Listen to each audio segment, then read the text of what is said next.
Hello, everybody. Hi. Hello. Hola. We are here. The podcast is live. We're going to finally talk about some things that have been sitting in the document for a while, but not been able to talk about because we've normally had too long of a damn podcast to do it.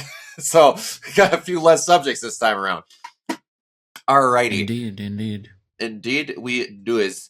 So let's get started with our weeks. Kiona.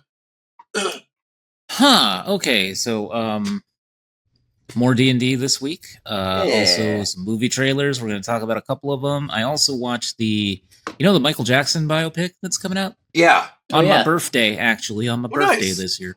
Nice. It looks pretty damn good. It does. We're on time, Brian. You just didn't get the memo. It's kind of crazy. Yeah, that guy looks insanely like.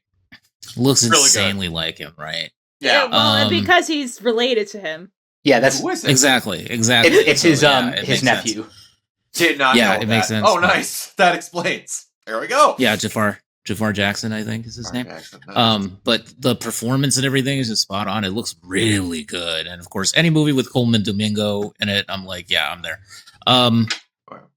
Dude's amazing as an actor. So apart from that, Pringy and I have been doing our movie thing and our TV thing, and we've been watching like Lost Girl, so it's been nice kind of watching that show because I've never seen it all the way through. So Nice. that's been a good show to watch. Also Dark Angel, rewatching that. It's her first time, so it's my first time with Lost Girl, her first time with Dark Angel, so it's been fun. Nice. And apart from that, D&D still going strong. Yeah, I mean it's a past week. It's a little better than last week, which is nice. I always prefer that. But yeah, that's been what's going on. Nice. Bree. I finished my preschool spec. It's been cold. My brain no work so good. So it's been a lot of vibing. I'm trying so hard to get back into gaming, and most of my week last week was making that straight baiting video, which honestly might be one of the funnest videos I've made.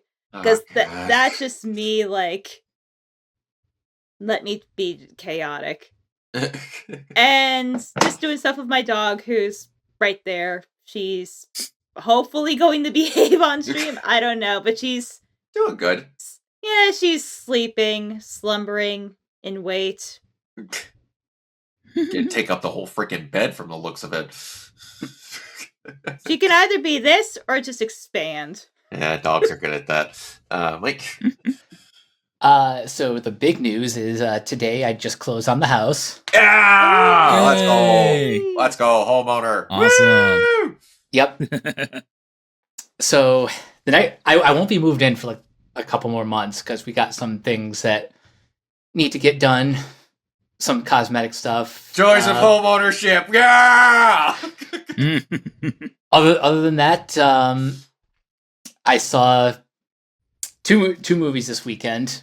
I saw Iron Lung. Here she goes. Yeah. Enough of this. And I finally saw Arco. Nice. So that's the last animated movie that's nominated for Oscars that I had to see. And what else? Got another job interview later this week. Video. Yeah, it's been kind of a wild week. Yes, absolutely. So, my week, I would have saw Iron Lung, and then I got what I'm going to assume is an ungodly, horrible dose of food poisoning, and ended up not going. Oh no! Literally had like me and a group of my friends from Minnesota literally got cosplays together of different personas of Mark to wear to it, and got it all packed up. I literally had the bag sitting on my washer, ready to go. Just had the shower, grab the thing, and to drive. And in the middle of the night, at like 1 or so in the morning, I just throwing up projectile vomiting. I'm like, oh, oh, it's great. And I honestly felt like shit until like midday Monday. So, yeah, that was a good time. Yeah, Frozen Pipes and Food Poisoning. It's a great time. That's my autobiography title.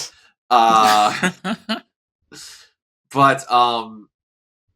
did get to watch some things. Started Dororo, so that's really good. That is just fantastic. I feel I had an Iron Lung. No, sadly, Iron Lung is going to have to wait probably until it is out on VOD, because around me, all my theaters are only having it for like this past weekend, sadly. So, but that's fine. I'll be able to still watch it. And he's made like $21.8 million off an opening weekend, and I believe his budget was $3 million. And he self-distributed and paid for the whole thing himself. So he's doing good. Yeah. Quite happy for him. What else? While I was sick, I was watching some stuff and grinding away at the Horizon Platinum finally.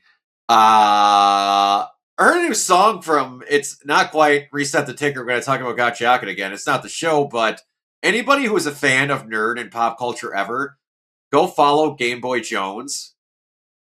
That's a name I haven't heard in forever. He's a fantastic rapper. Like, I started listening to him again after he did his version of the Creepy Nuts Bling Bang Born for Mashal.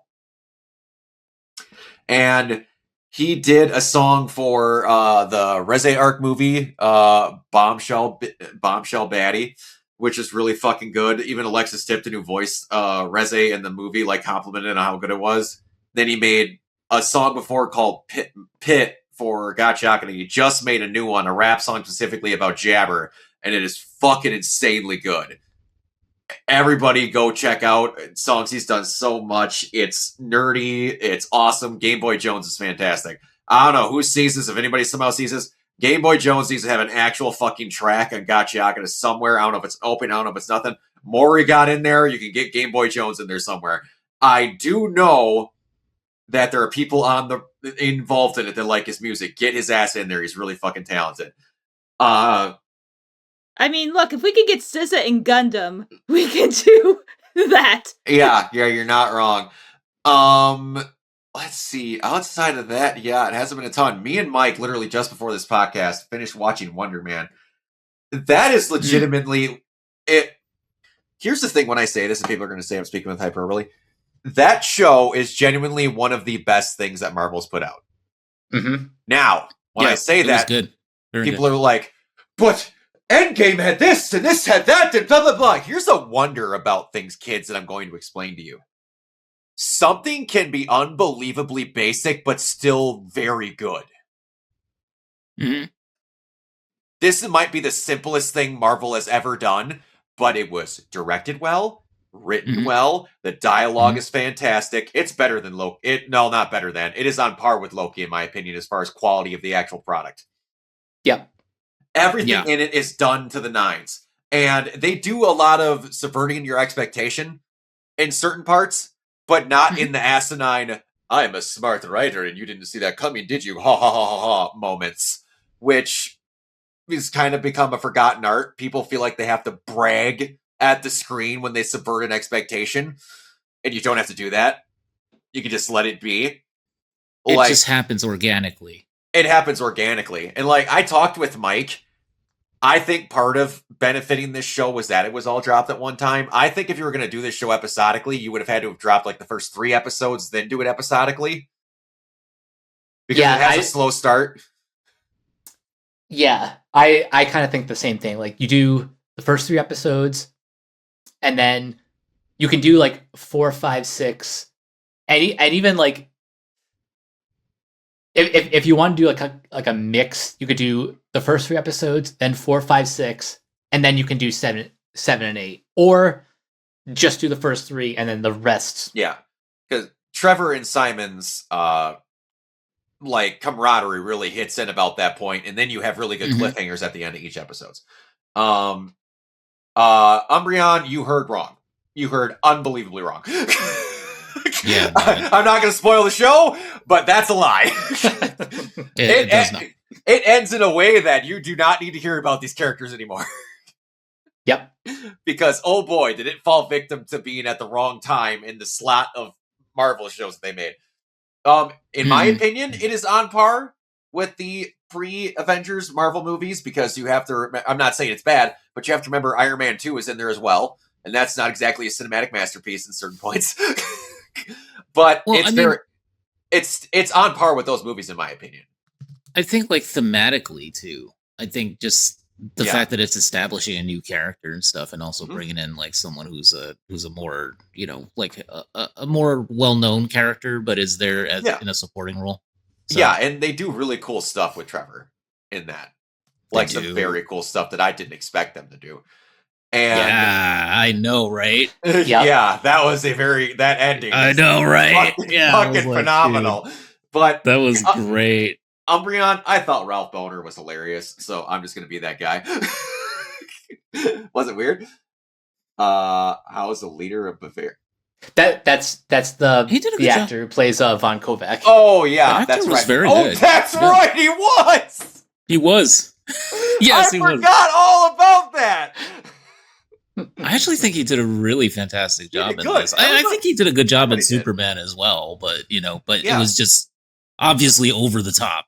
But Oh, you know, he's 100%. supposed to be over the top. Yeah, everybody in Wonder Man was casted perfectly. They never did more than they needed to. It was just great. Like I was talking with Mike about it. We can go into partial screen here first so we can get the chat up. But I was talking Yeah. with Mike about it, and like people talk about how stuff can't be that good if it's mostly just talking. I'm like, one of the best movies ever made, in my opinion, is A Few Good Men, and it's nothing but a bunch of dialogue scenes strung together, leading to a confession. Yes. Now, Yeah. I understand that not every writer's Aaron Sorkin, but you can Yeah. make a good movie on just dialogue. Yep. Yeah. There's like one fight scene in Wonder Man, and it's not even Yeah. that big of a thing. And it's awesome. Dude, my favorite episodes in Wonder Man were 3 and 4. Yeah. And Four, 3 four, is I think, is like my basically ultimate just favorite. yeah, 4 was so good. 3 was basically just a party episode, like a family get together episode. That was it. Yeah, it was just incredibly well done. Yeah. And like spoilers for Wonder Man. I have to get this out because Yes, this was yes. a part that they never that was such good writing that was just plain and simple. The plot of Wonder Man is early Game of Thrones. Anyone? I did not watch Game of Thrones, so I can't comment on that. And what Amira said there, but so in Wonder Man, Trevor is caught at an airport. Like you find out that Trevor was caught by the Department of Damage Control, and he has a deal with the U.S. government to like get information on Simon because of his powers to like establish him. And if he does that, he'll get early out on his time because he never served his time because he got broken out. There's a point later on where Trevor is like kind of reneging on the deal and being like, I don't want to do this because he genuinely has got a camaraderie with Simon and he wants to help this guy and he doesn't want same things that happen to Simon that happened to him where he's painted as a villain and his life is ruined. So when they catch up with him after he hasn't been answering their calls, they get him in the van or in the escalator, whatever they pick him up in, and they're going there and you're taking your time. And he's like, oh, he's absolutely dangerous, this and that. And they go, so you're willing to testify in that in court? And he goes, absolutely, but it's not going to do anything. They're going to take a testimony from a former terrorist. Is that going to do you any good? Like he literally tells them their plan's not going to work just to buy Simon more time. And it was so well done. There's so much stuff in that show. It's so fucking good. Everyone go watch Wonder Man. God, it's good. And it's and the reason that they're going after Simon is also very interesting and Yes. very much of our time. Mm-hmm. Yeah, Wonder Man is so fucking good. I went into Yeah, that it show was so thinking, good. hoping I was just going to somewhat like it, and I ended up fucking loving it. It is such a victim of when it came out Yep. It is. because It is. no one's going to care about it except And for the also, people that want to try it. Some of the trailer was weird. Yeah, Like I felt like the way that it was marketed there was kind of weird because I was just like watching that and just going like, you know, it's interesting, but at the same time, it's like I have no idea what the show is, and it just turns out to be just it's just a good show. yeah. So, I yeah, told Give it a Mike shot this. if you haven't. I don't know if you would agree, Kiona. For those that don't Mhm. know, there is a bottle episode called The Doorman. Yes, Genuinely might be one of the single greatest things Marvel's ever done. Is that I love one it. episode? I was talking with Mike, and when I was watching it, and I would love them to do, but they're not going to do it because it'd be too good of an idea. I felt like I was watching a Black Mirror episode. Yeah, it kind of was. It kind of was. I see what you're saying. Do you know how cool it would be if they got someone with nerd knowledge and like to do some stupid, obscure stuff to make essentially a comic book Black Mirror show where they just did one-offs with fucking weirdos? It'd That be would be amazing. so cool. And they all look like that? The only time that I could possibly get an adaptation of Next Wave. You remember that? See, there you go. You are not wrong. Yeah. Oh god, Doorman is so good. Everyone watch it. You can just watch Doorman. Honestly. Is that like a was that a character in the It comics? was a character. I don't even looked know. it up. He was a Great Lakes Avenger. Yeah. Oh my god, that's amazing. Okay. I didn't even know. His costume looks like the mask that he puts on, and then it's just like a black cape. He kind of looks like Prowler, but just black and white with like diamond eyes. Amazing. Yeah. It was really good. Alrighty, on to the buy or sell here. Bree, buy or sell the Stranger Things Tales from 85 trailer. I mean, it looks good. I think the voice matches are really spot on. Mm-hmm. And also, giving Jeremy Jordan to play Steve is really inspired casting. Yeah, I like that quite a bit. I mean, because I think the vibe that they're going for is clearly like a real Ghostbusters vibe. At least that's what I got. Someone made a bonkers theory on Reddit. Oh no. Oh, no, this is actually a cool one. I wish this was true. I don't think it is. Do you guys remember that a long time ago that they were making a Stranger Things Telltale game that just fucking evaporated into the ether? Yeah, I vaguely remember that. Do you know what the graphics and how this is presented fucking screams? A Telltale game. Yeah, kind of. Now that you mention Someone it, brought up the theory of that game being scrapped and turned into an animated feature. honestly wouldn't surprise me. I mean, it's not entirely impossible. I was just like, that's not a bad theory, especially the way that it looks how it's animated. It kind of looks like they just kind of arcanified the Telltale art style, if you really look at it. Or no, I should say Into the Spider-Verse, the arcane art style. Not quite as flashy and shit like that, but all right. Did anyone watch that Requiem live action trailer? I did. Okay. Do you buy or did you like it? I guess buy or sell. Yes. I actually really liked it. I thought it was really good. Yeah. So for those that don't know, shocked to see who directed it.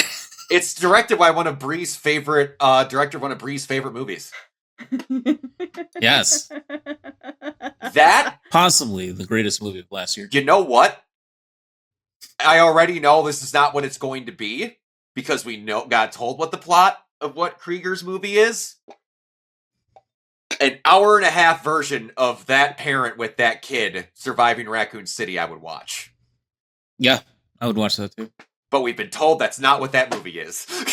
Nope. Boo.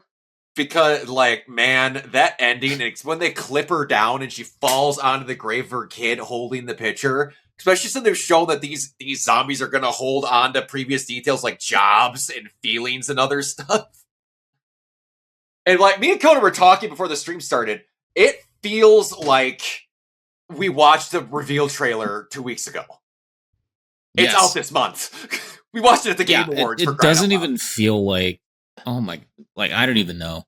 Hey guys, here's the thing. Let's do this with video games from now on. Yeah.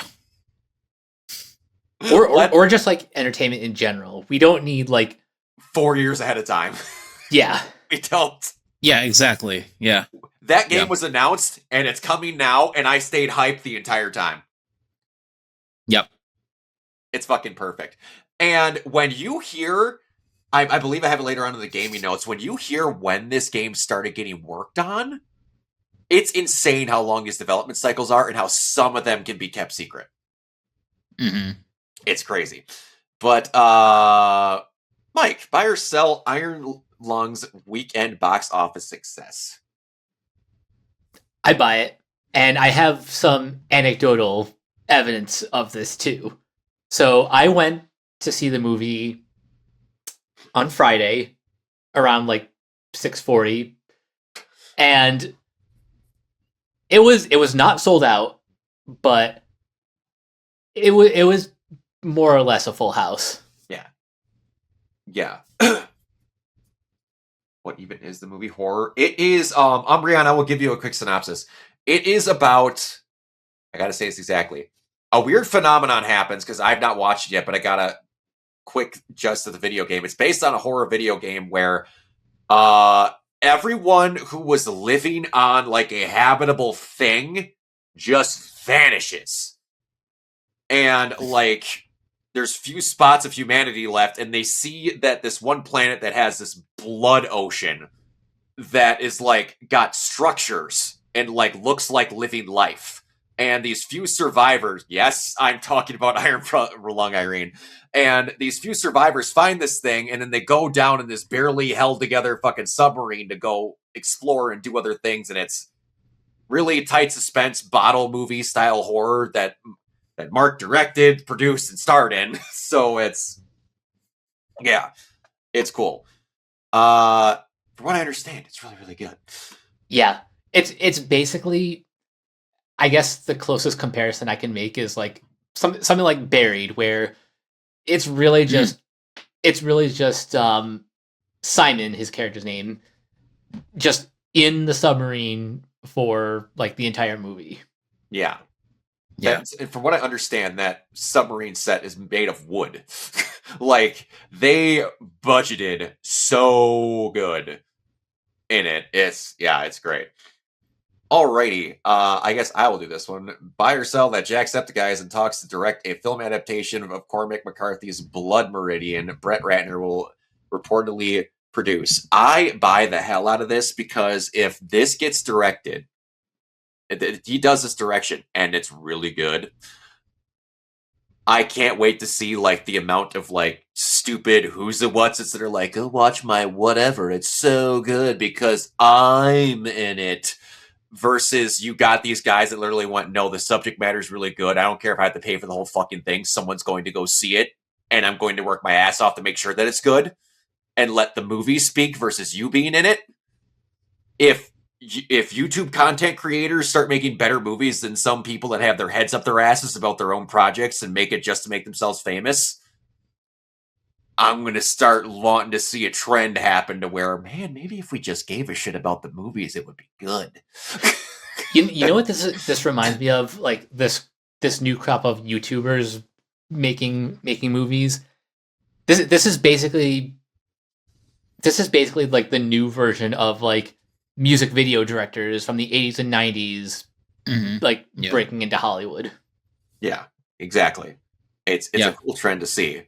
And we're going to see the bad end of it as well, because other YouTubers will be like, I can be successful. I'm an auteur, even though I'm not a big film nerd and don't have any directing experience like Mark does, where he's essentially directed whole TV shows for fucking YouTube.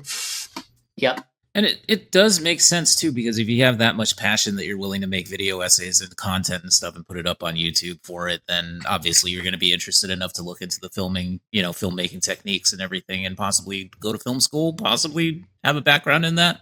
So, Absolutely. or special effects at the very least, something. So, yeah, it makes sense. Absolutely. Bree, buy or sell a series adaptation of Sex Criminals is in the work at Prime Video. I buy this. With Keneal Nanjiani set to star. The series follows a couple who has the ability to stop time when they have sex, subsequently using their power to rob banks. Have you read the comics? I didn't know they were I've never fucking heard of this until they just are now. comics. Okay, so someone's gonna be busy this weekend. I mean, Brock, do you know me? What do you think my answer is? Bye. Fuck yes. Like the meme, I am the sicko in the window. No, this is an Image comic by Matt Fraction. I have actually read some of this, and it's actually very good. It's illustrated. It's Matt Fraction and Chip Zdarsky, and which are two guys that, if you know anything about comics, they are very, very much popular creators and stuff who have done a lot, both as writers and as artists as well, in Chip's case. But like, yeah, it's The premise sounds very outlandish and crazy, but honestly, like, and there's so much nudity in the comics. Oh my god! Oh, I don't It's doubt it. actually very, very funny, and it's actually really good. And Kumail Nanjiani is perfect for this. Yeah, it's gonna be good. There's a lot of comedy, and there's a lot of it's just bonkers as a premise, but it's really, really good. And the letters pages. If you guys go back and read the comics, read the letters pages, because Matt Fraction just totally gets into kink stuff in there. It's so funny. Jesus Christ. God. You know it's what's amazing. Crazy? Is that this is going to be like the second major. I mean, it's technically not an Image comic now, but the new Ryan Murphy show, The Beauty, is The also Beauty. based on, because I think most of its run it was through Image Before it got like soft rebooted, because the series was happening. Mm-hmm. Yeah. Okay. Yeah. Right. Those guys, it's so funny as comic creators, like you wouldn't even know that it was a comic though, and you wouldn't even know who like worked on the comic book. Like, it's crazy to me how Hollywood works, but Oh, absolutely. Yeah. It did just say it based on work by. Mm-hmm.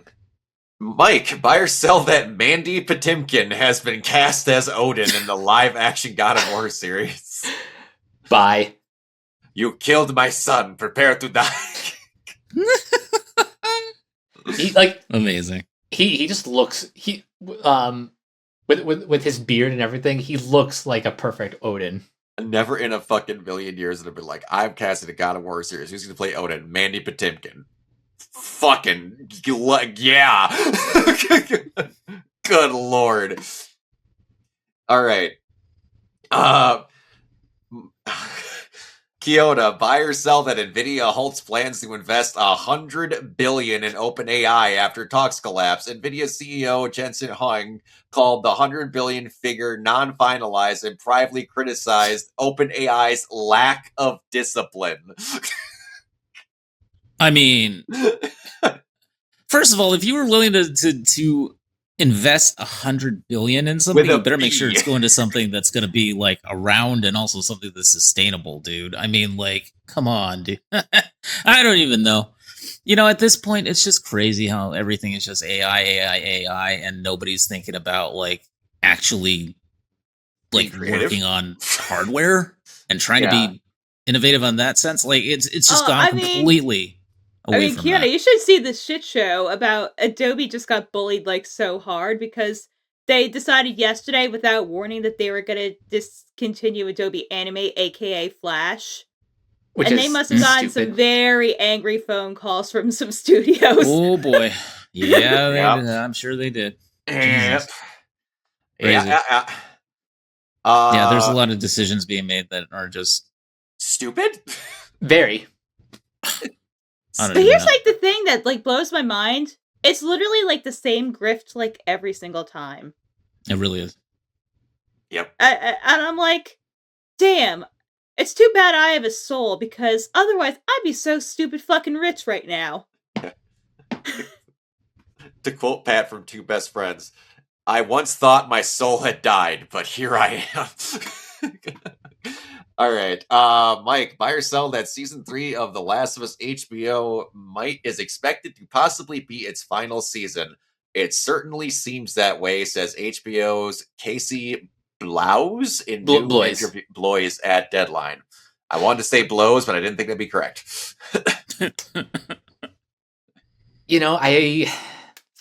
I think I buy this only because unless they make a third Last of Us game, like the story has reached the end of the line. Oh, here's the problem though, Mike. They only told like a third of that video game in that first season. Oh.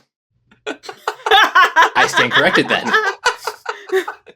Like there's an entire chapter as long as Ellie's with just Abby, and then another one with both of them. Mm-hmm. So let me go back. Let me go back to what Casey Bloise says. It certainly seems that way.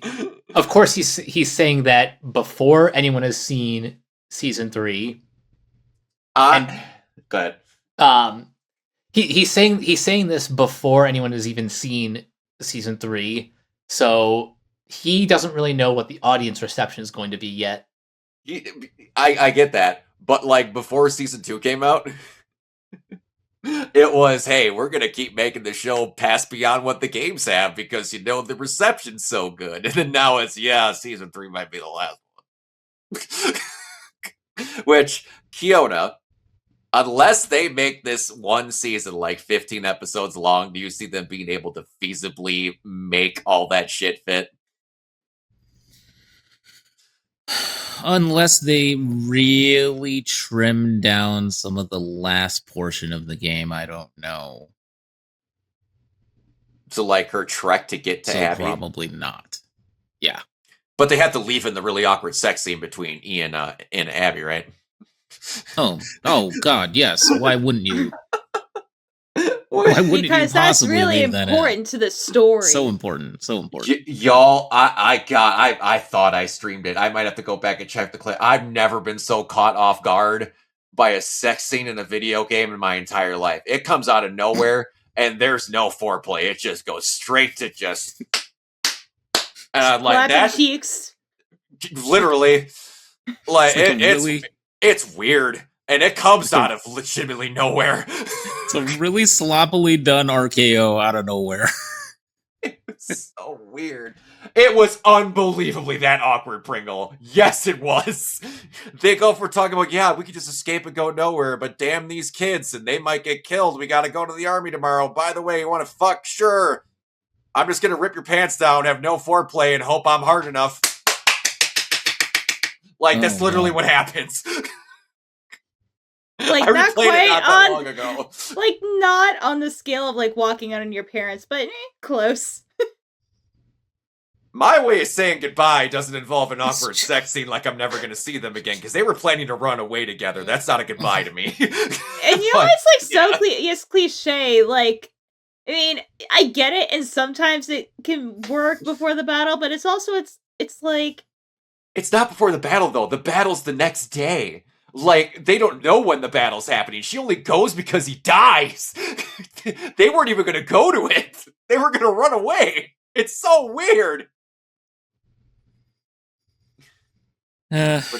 Owen was leaving, but he was going to leave later and shit, and it was just, by the way, have sex with me before you go leave with the girl you're pregnant with. 'Cause that's needed.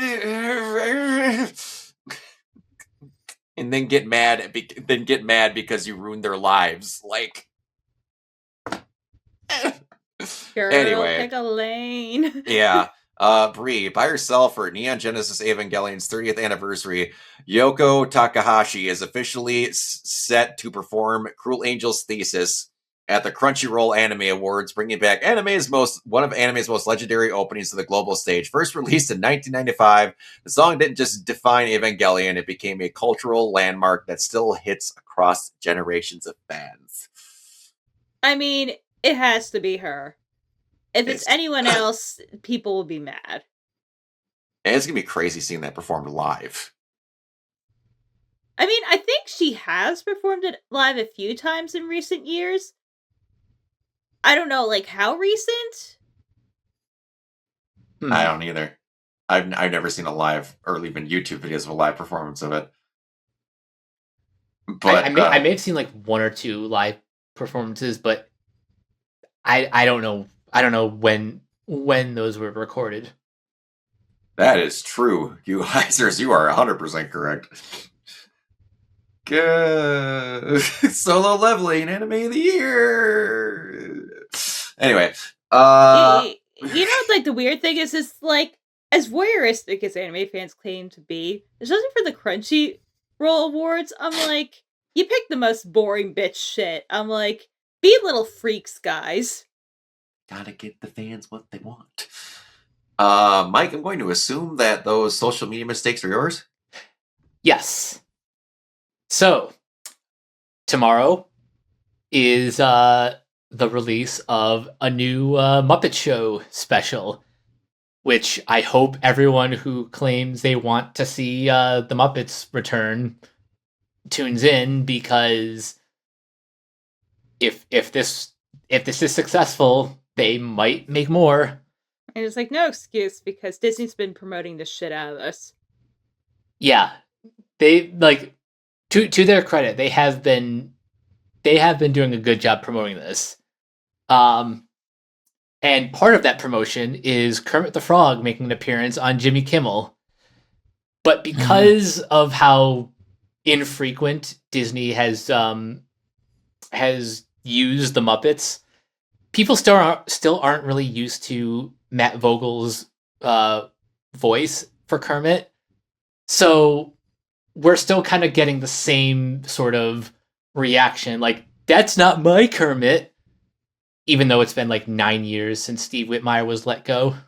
No, it's Cody the Frog here. Like, yeah, that's just, it's gotta stop. Like guys, what are we doing? It's been 9 years. Get over it already. Yeah, here's like the thing, like, Steve Whitmire, like, he was sounding close to Henson, but he's not Henson. And you know what? I think, part of me thinks, like, it's still Kermit, but maybe, like, stop trying to, like, mimic, like, Henson is probably the good way to go. Because if you listen to Matt Vogel's, like, Big Bird, like, he doesn't sound anything like Carol Spinney. Yeah, and I maybe that's it. Maybe Vogel just needs to find his own way into the character. And the reason why I get upset with people who are so outraged over Vogel's performance is because all they're criticizing is the voice, but like the actual puppeteering, which is like the whole point of the Muppets. Yeah. Like crazy. Like he's got the physical like the physical traits and Kermit's quirks down. So I still don't understand why, like, you don't have to like the voice, but I'm just sick and tired of people complaining like it's the first time they've heard it. Yeah, now correct me if I'm wrong. I did see rumor that Jeff Keighley is going to voice Beaker. No, Brock, dang it! I was led astray. I mean, yeah, Brock, you know he's going to be Miss Piggy's dressing room. Obviously. So awkward. That scene went on for 14 years. Scientists say, scholars say that scene is still talking. All right. I assume this other one is also yours? Yes. So this is another weird one where it's like when people say a movie or TV show is not marketed enough, it kind of makes me question first of all, what do you think is enough when it comes to marketing? And yes, this is about Wonder Man. Man, here's the thing with that. I think part of the stuff with Wonder Man, because we talked about this in one of the reviews, that I think that it was one of the most if not the most undermarketed thing that they've ever done for Marvel. It really was. And I feel as if it was done that way because of when it was released in correspondence with the rest of everyone's feel of the oversaturation of Marvel TV shows, and it was just the last one up, and they felt no one was going to give a shit no matter what. Kind of like a no-win situation. Yeah, they could have advertised the fuck out of it, and I think that people would have been more turned off by it. But like, because it could have been, okay, maybe this is really good and they're trying it, or it's, no, we don't care about your TV show, stop shoving it in my face kind of deal. You could have gotten either versions of it. Now, I think a little bit more, but like Kiona said, the trailers were kind of weird. A little bit. Yeah, the trailers were weird. Better marketing of it? Yeah. Maybe think, lean into the studio comparisons a little bit more.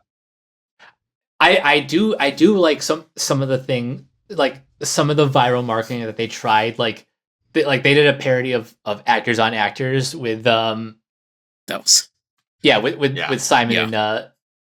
and That was Trevor. great. That was Yeah. great.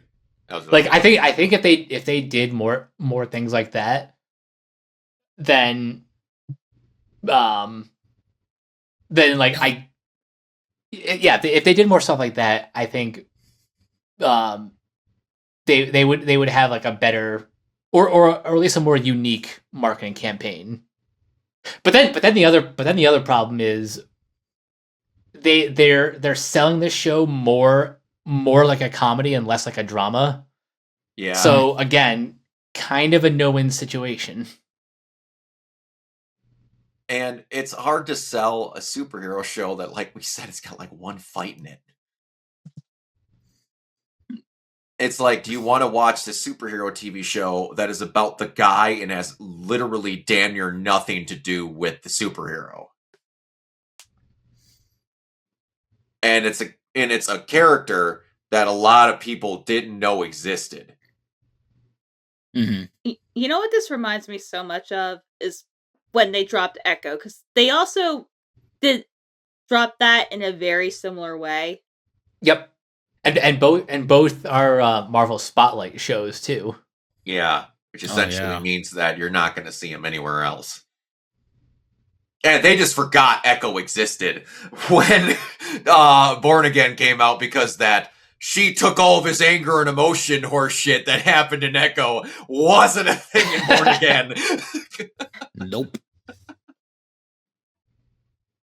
And they kind of just ignored the fact that, I don't remember if they still showed the scar where like Echo blew a hole in his face Oh yeah, that's right. In Hawkeye. I think they're better off not referencing anything with what happened in Echo or Hawkeye, frankly. I will tell you though, as far as Echo goes, me and Mike did That's see okay. something that I'm fucking shocked is not a thing yet. In Echo, they had a contact lens that auto sign languaged spoken word for a deaf person. Mm. I'm like, that. How the fuck have we, like, all the stuff we're using computer technology and AI for, that one we haven't even come close to trying? Or like, it was another thing where you had the opposite effect where it was being sign languaged out, and then the thing was like auto translating what the sign language was into written words on the context for the other person. So it was like a two-way easy street for an ALS and a regular or ASL. ASL. ASL. ALS is the other one that they had the butt challenges for. But yes. But it was a really cool thing that are just like, science, go make that a thing. That's like technology that should exist. But you want to know what got a lot of marketing? Secret Invasion. God knows that turned out well. And we're going to reference that a lot again. Maybe that's why they pulled back. Maybe? Just maybe. Yeah, like as much as people like dunk on WandaVision's ending, Secret It Wars, wasn't that. No. Which, by the way, I still haven't watched that shit. You're not missing much. It's wonderful. They introduce a character that's might be the most OP character in the entire universe, and they're never going to show up ever again. I know. Yeah, it's so weird. And the worst part about it is, Rhodey is a Skrull in this. Yeah. And the time frame that the show gives for him to be a Skrull makes sense. But then the fucking director and writer of the show, or it was writer or the director, goes, my feeling for when Rhodey was a Skrull was here. And he says it was before Civil War. Do you know what happens in Civil War? Rhodey goes through 9 billion medical tests to where Robert Downey Jr., where Tony Stark never left his side, helped scientists dissect, perfect, and make walking legs for him. Yeah, the doctors never caught he was a Skrull. But guys, come on. Just shut up in interviews and don't make up your own headcanon for a show that makes no fucking sense because you don't pay attention to the timeline of shows. or movies. Shut up! You're literally making your life worse by doing something you don't need to do. You're an idiot! Oh, good lord, it's what so a dumb. weird show that was. Oh, Very weird. Weird's a way to put it. Weird is a fun word to put it. Because, I like, know. F is for friends who do Like, stuff together. No, he said before Civil War. I watched the fucking interview. It was before Civil War. Because the show says it's after Civil War. He said it was before Civil War. That's the dumbness of it. Now, going on to gaming news. We've got some basic stuff, some not whatever. All right, so Bloomberg had an interview with Obsidian. Mm-hmm. Apparently, The Outer Worlds 2, you know, the game that they tried selling for, wasn't it $80 or something fucking stupid? Yeah. Oh, yeah. And Avowed failed to meet sales expectations.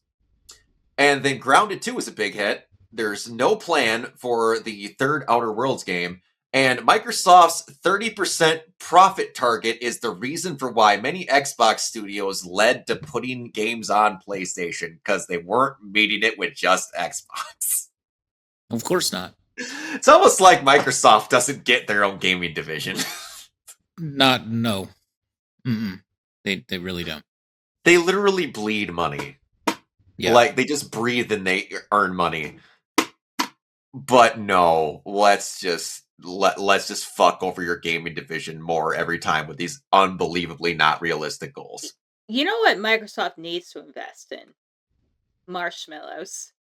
For when their company burns down. What they honestly, at this point, and I don't want it to be the guy that it just has to be PlayStation when the console war again, they are the ones that would actually benefit from going the way of Sega. Just become a publishing arm now. They're actually wasting money on consoles now. I mean, it's like, at this point, you know, it's like, what else can you innovate? Like, you've done everything. Do you know what they tried to innovate? They basically said what their next console was going to be, and then Steam went, fuck you guys, and then made the thing.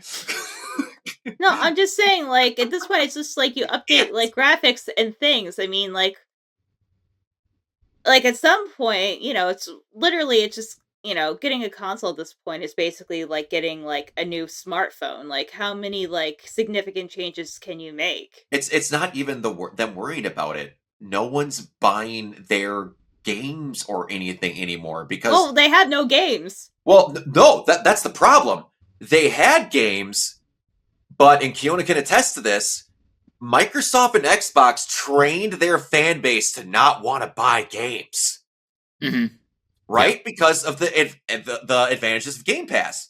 But also, every report from every financial person except for Xbox goes, no, Xbox Game Pass does not bleed money. I don't care about that report that came out that we spend umpteen billions of dollars every year maintaining it and only make like $500 million off of profit. That's a lie. We're not losing money.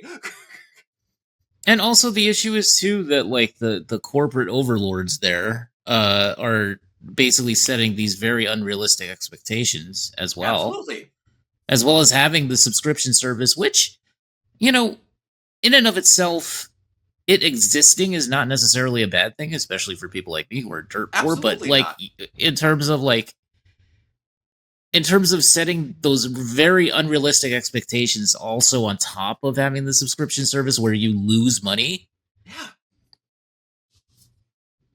And then buying all these umpteens of developers and then going, no, everyone gets it. We don't just hoard it for ourselves to make money off this one platform. It doesn't make sense. It really doesn't make sense. No, it just... I could see that all the companies dropping consoles and switching to streaming services like Steam. A lot of them are going to... You're going to see a lot more fans. And Kiona, again, you can attest to this. You're going to care more about your gaming piece than you're ever going to about an Xbox ever again in your life. Oh, right? Absolutely. I'm already there. Yeah. Yeah. There's no point I never bought an Xbox Series console because I just don't need it. If you have an even reasonable PC, there's no point in having an Xbox. There's no point. No. Like, you'll have, like, What about the fridge? And this kind of sounds like arrogant, Fridge. but I would buy the fridge. you'll have like boutique consoles, and I hate that term, but I can't think of a better term, like the Switch, where it serves like a very specific function. Yes, you can dock it, but the Switch primarily is designed to be like a portable console. The Switch was made for its purpose. 100%. And it fulfills that purpose. Nintendo has always been, we are making our stuff to serve our fan base. There's no company that is more fervent and made stuff specifically for their fan base, even if it is to the detriment of that fan base, than Nintendo. They've lived off their own fan base. They have not cared about the console wars since Xbox and Sega became a thing. They just did their own shit. And it's been the smartest decision they ever made. Because they fully walked out of it. They are the Norway. They're just like, we're over here. You guys do what you want. We don't care. We don't care. Well, and you know what? Like, for all Nintendo's faults, I think the idea of having smaller budget games and everything be a AAA title, and like, if you still push over 3 million units, you're golden. And what? Steam has taken like kind of like, I mean, Steam's more of like a publisher, but it's but similar like margins. Like, you don't have to have blah blah blah like pushing like 30 plus million units to be successful. And part of the reason of why people are complaining about shit like this, and I'll openly admit that PlayStation recently has been a horrible thing at this, that games cost way too fucking much. Or to make. Like, there's rumors of fucking Spider-Man 2 costing like $400 million. Jesus. Like, the original God of War, the 2018 one that sold like 50 million copies, cost like 60 million. And supposedly Ragnarok cost like 230. Holy. There's no reason for that. And you're essentially, God of War wasn't like, the second game is a giant improvement every way around, but like, as far as reinventing the wheel for a sequel, they really didn't. Neither was Spider-Man. No. They just made more of New York. I don't know. It does make you wonder where all that money's going. Yeah, the bloat is weird. I mean, some it restarted development cycles for part of it. Sure. Yeah, licensing for certain things. Yeah, but not like that much for licensing. Like, they're not just paying like $100 million for Spider-Man. No, they're not. And it's deals for other things. And like, they have to do. One thing I did find out, they actually did literally lose a building in Spider-Man 2 because they couldn't get a deal with the building done in time to pay to have the building in the game. I can't remember. It's the Chrysler building? Yeah, something like that. Yeah. It could have been the Chrysler building. But yeah, it's the fucking shit that goes into this is just weird. All right. So some info came out about Requiem. Production started 6 years ago on a small scale, but they decided about it coming into its final version about 3 years ago. So it essentially became considered what was going to be RE9 3 years ago. That's insane. That when you can have that kind of stuff in development for that long and it doesn't turn into that. The same thing happened with RE8. Yeah. RE8 was originally Resident Evil Revelations 3. And then it became RE8. Yeah. It was originally Revelations 3 starring Rebecca Chambers. Holy crap. Yeah. Wow. Yeah.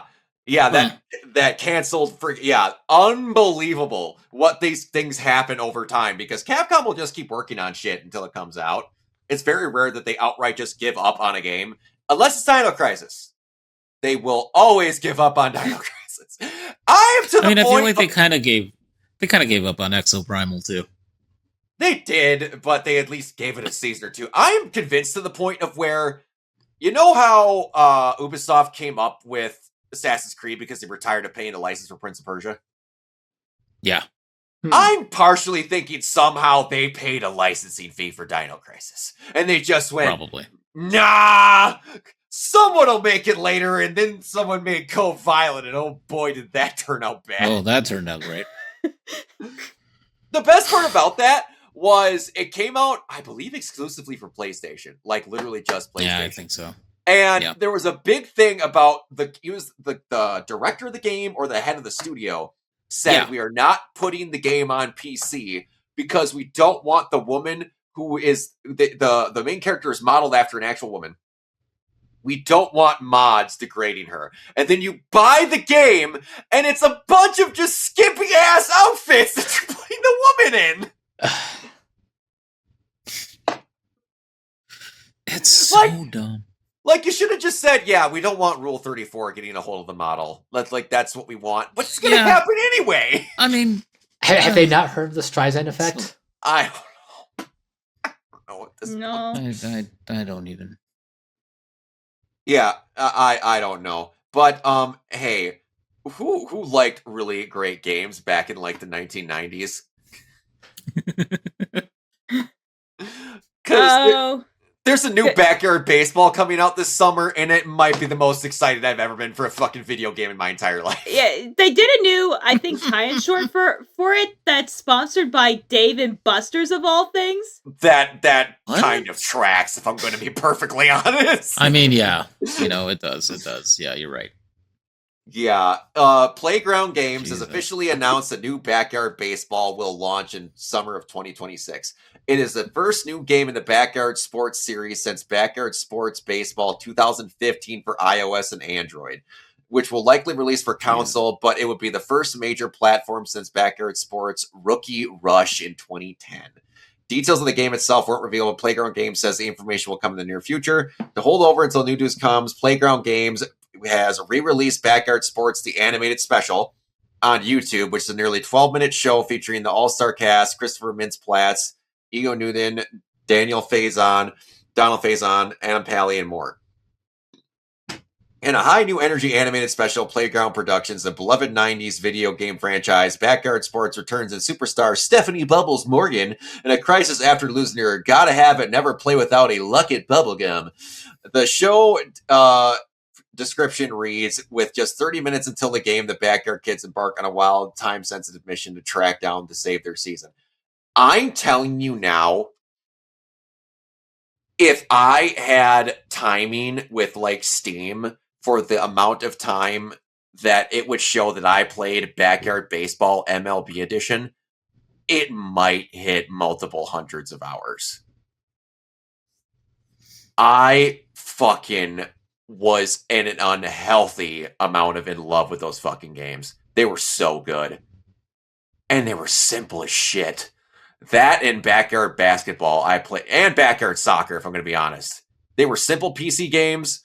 Remember when they used to send you PC games in your fucking cereal boxes?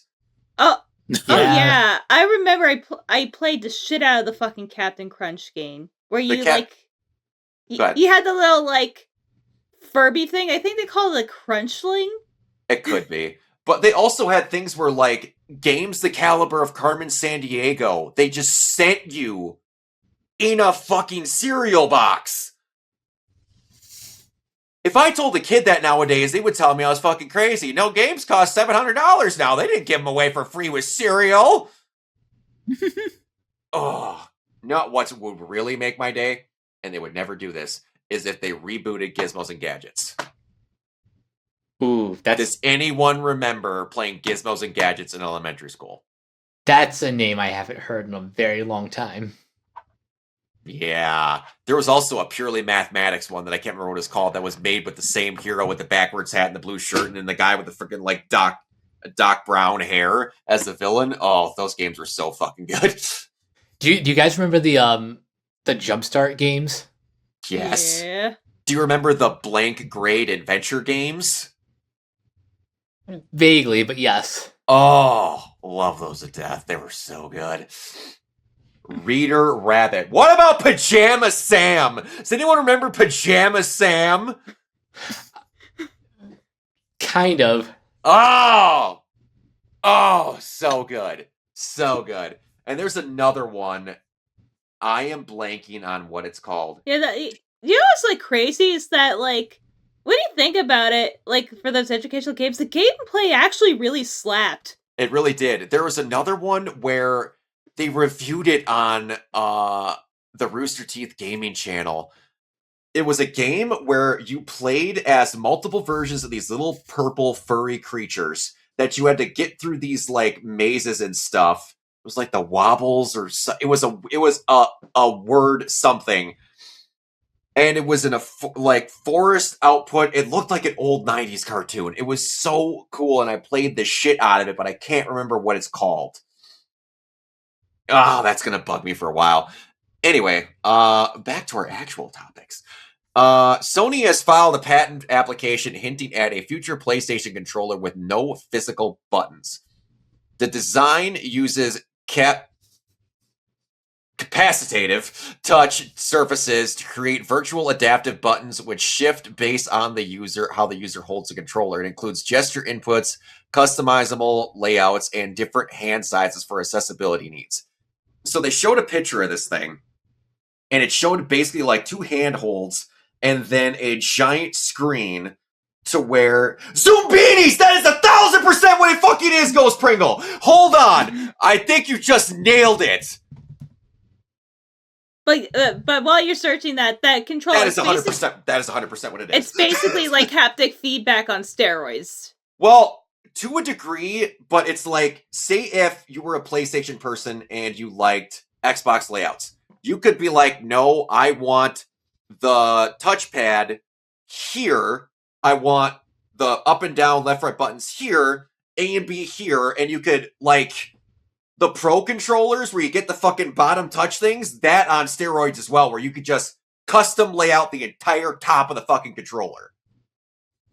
That's wild. So, Kiona, say if you were a fighting game fan and you wanted to just use a fucking controller, you could fucking rip that whole shit into the perfect layout for a fighting game. Versus having to do weird-ass Tekken buttons where you're finger clawing your ass into doing combos. And then you're like, my hand hurts, I want a game, but it's pain. But you know what? The other thing is, wouldn't that also solve drift? Yeah, you just wouldn't exist. Now, Hall effect controllers, which I believe what Nintendo mostly uses, has fixed that as well. But yeah, that would kill it completely because you couldn't have stick drift.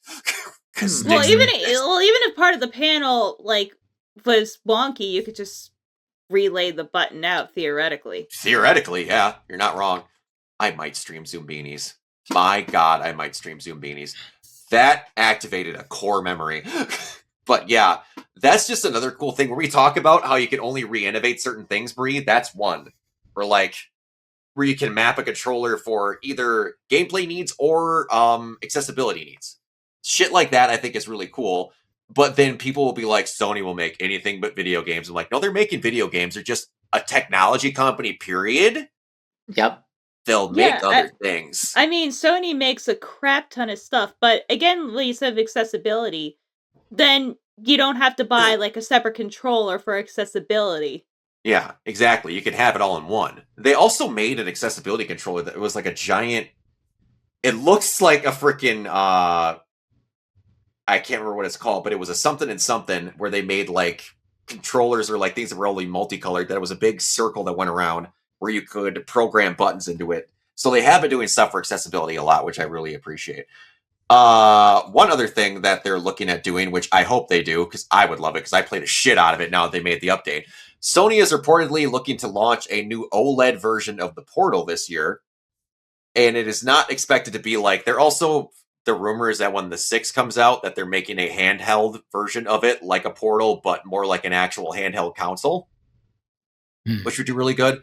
I can attest to the streaming capabilities of the Portal. I use it on shitty internet, hotel Wi-Fi when I'm at conventions, and that thing runs smooth as butter.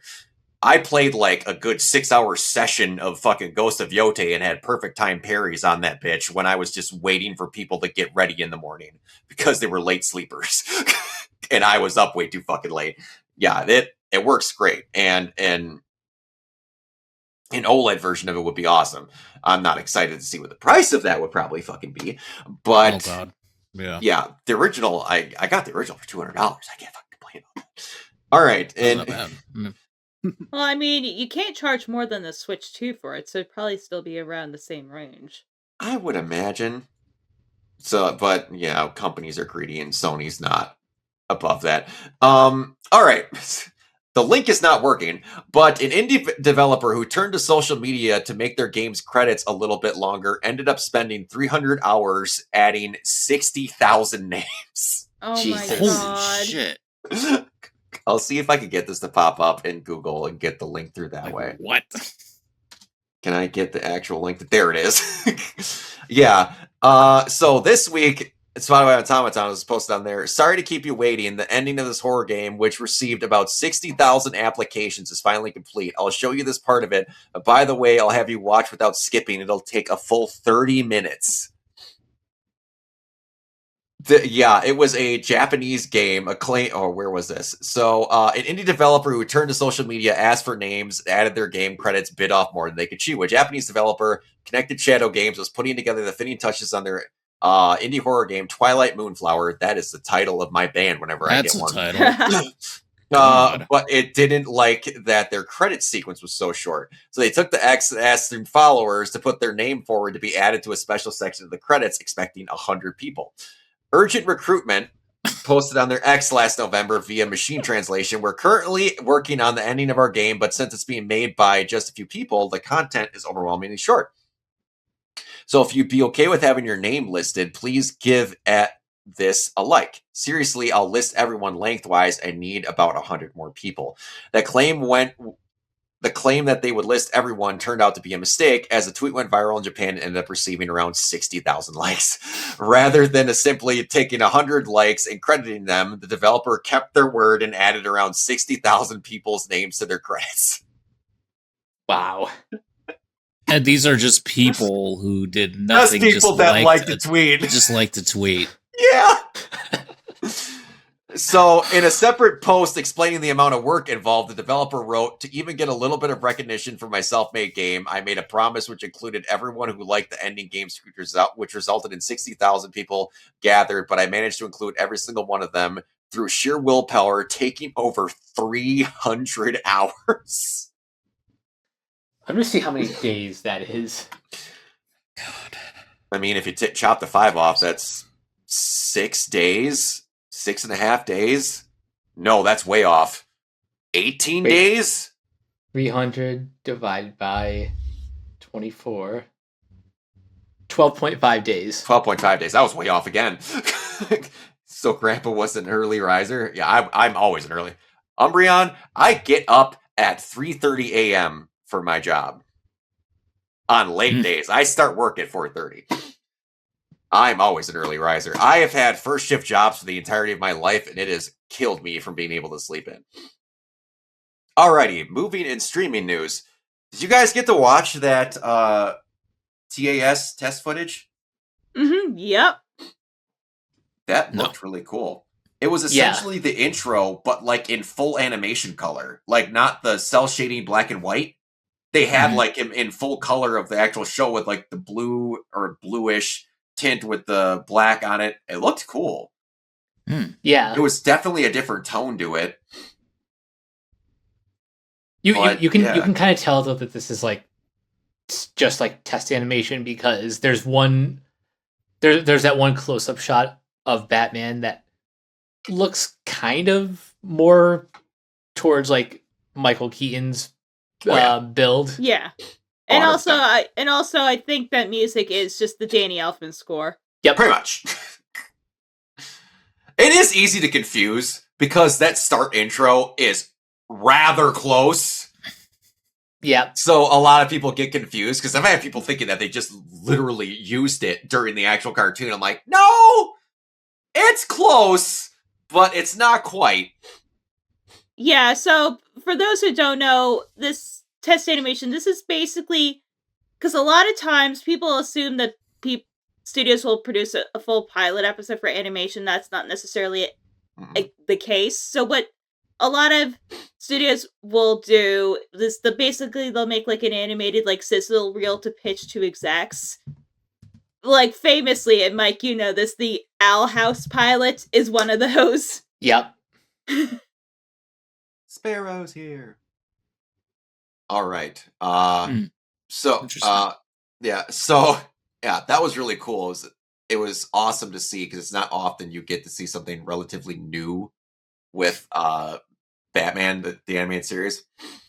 All right, so for people that were wondering, we haven't seen any trailers for Spider-Man: Brand New Day, and Tom Holland released a statement on why. For those who do not understand and need further explanation, I would like to explain it as thoroughly as possible. Since I have taken time to learn and seriously study the topic, I am sure that anyone who listens to this explanation will be able to understand it easily. I will try to use the language as easily as possible to try to avoid technical terms that may confuse it so that everyone can apply it and convey this correctly. First of all, you need to understand that everything in the world, both natural and artificial, always has a place to go. Nothing happens irrationally. Everything is logical and scientifically explainable. And as a person who has studied and reviewed this data for a long time, I'm ready to explain to you that this in the most detailed way. Explaining it scientifically requires the use of proven data and principles. Principles that I will explain are not just weightless words or stories that do not support it. I will try to illustrate using scientific reasoning so that everyone can easily understand it and certainly apply it. I assure you that no one can explain it as easily as me, whether it is for physics, chemistry, biology, or even mathematics. I am ready to give you examples from everyday life, but in this case, to give you a short summary and a simpler scientific explanation, I will have to say that it has the most obvious explanation, and the answer is, I don't know.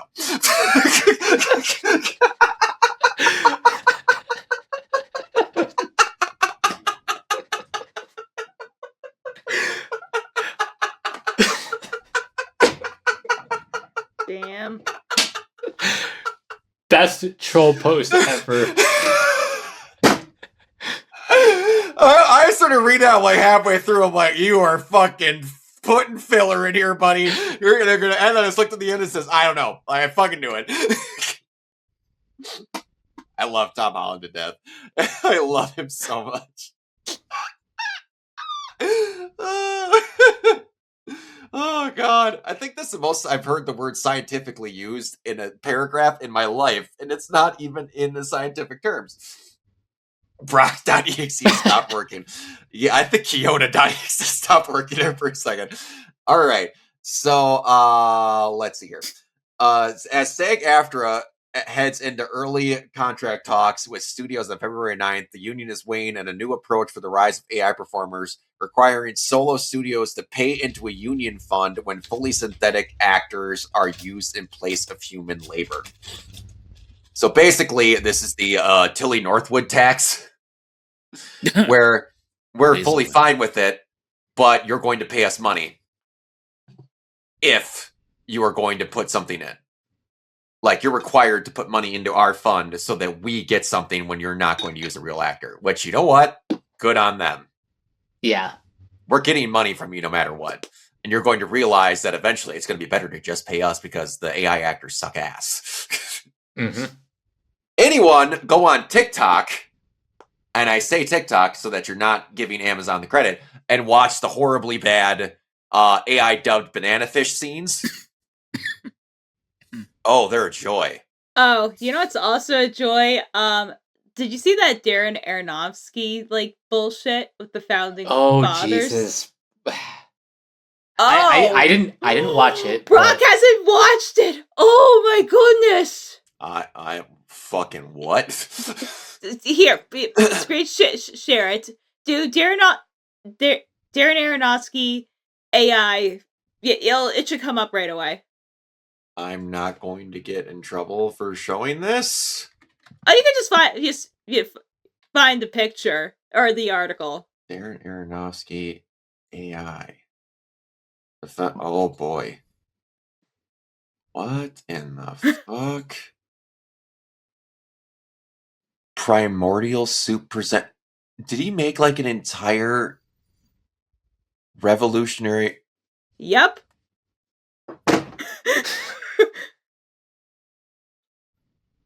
Darren! So Primordial Soup presents but they on use this day. actors, so it's okay. On this day in 1776, Darren Aronofsky's AI Revolutionary War animated series used human actors. I don't care. What the fuck are we? Ah, good lord.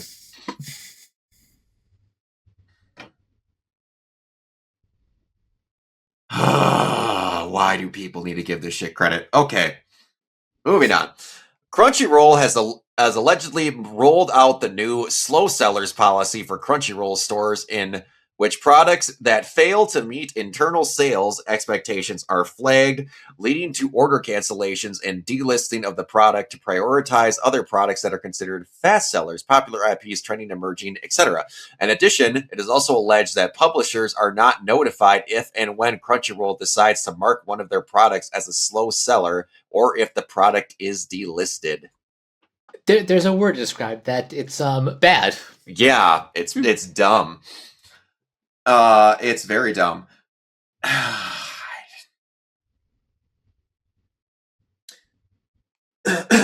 Yeah. Crunchyroll started off as a piracy site. Everybody remember that. Mm-hmm. Mm-hmm.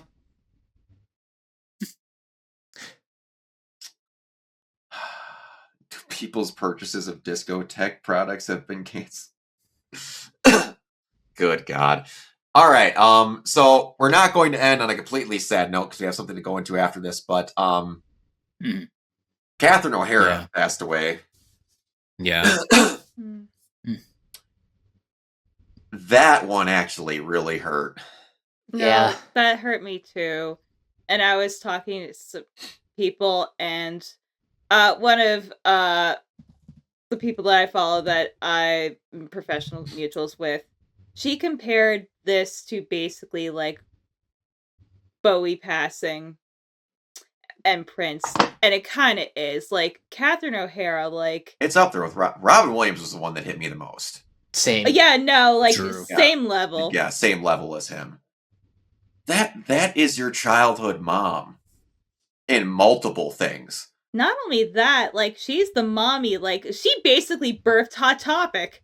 Yeah. Yeah, it. Then you saw that freaking. Okay, I need to read this verbatim so that I don't fuck this up.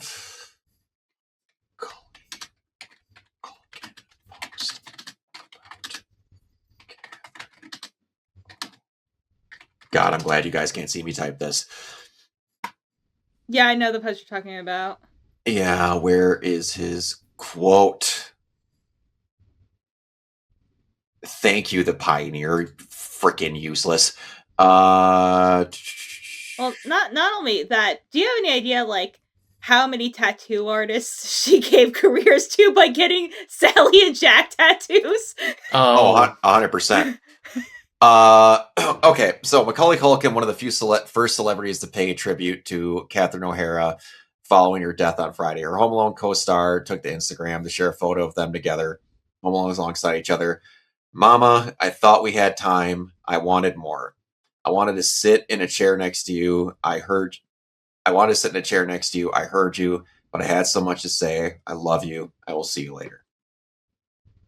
And there was a great image that someone posted. I don't like to repost it because I think it was AI, but of John Candy in the same exact get up from Home Alone, waiting for her in heaven. Oh. It was just, yeah. No, but she was a genius. Like, if you've ever seen the stuff from like SCTV, Yeah, she was so good. And I've seen clips. I've not seen Schitt's Creek. It is on my list of shit to watch, but just the scenes I've seen of her in it. Oh, she's fantastic. Oh. Yeah. My She's baby. amazing. Yes. So funny. Yeah, it's a genuine gem of a person. It, like, even in the she was like, everyone was great in it, but the Beetlejuice sequel. Oh, she was so good. I'm so glad that they were able to get the band back together for like everyone who was alive and not a pedophile. Yeah, I was just about to say, the ones that mattered were there, and they made fun of the ones that didn't matter. God, that was so good. It's Dostoevsky once said, "Later, fucker." Oh, that's my favorite line in that whole sequel. But yeah, like, to show how much that movie meant, like, Winona Ryder literally said her only thing in her contract with the Duffers were, if they make a Beetlejuice sequel, I am automatically given time off to go film it. It's just Well, I think after that, a lot of them stayed like pretty close. 100%. Yeah, that's how she met her husband, Bo Welch. I did not know that. Yeah, Bo Welch was the production designer for Beetlejuice. Yep. Mhm. Well, she met a talented guy, because dear God. And also Batman Returns. Wow. Yeah, Okay. he's one of Tim Burton's like frequent collaborators. Yeah. That makes sense. That does make sense. Tim does like to work with the same people, but yeah, that just 71, I believe it was. I mean, yeah, well, I know.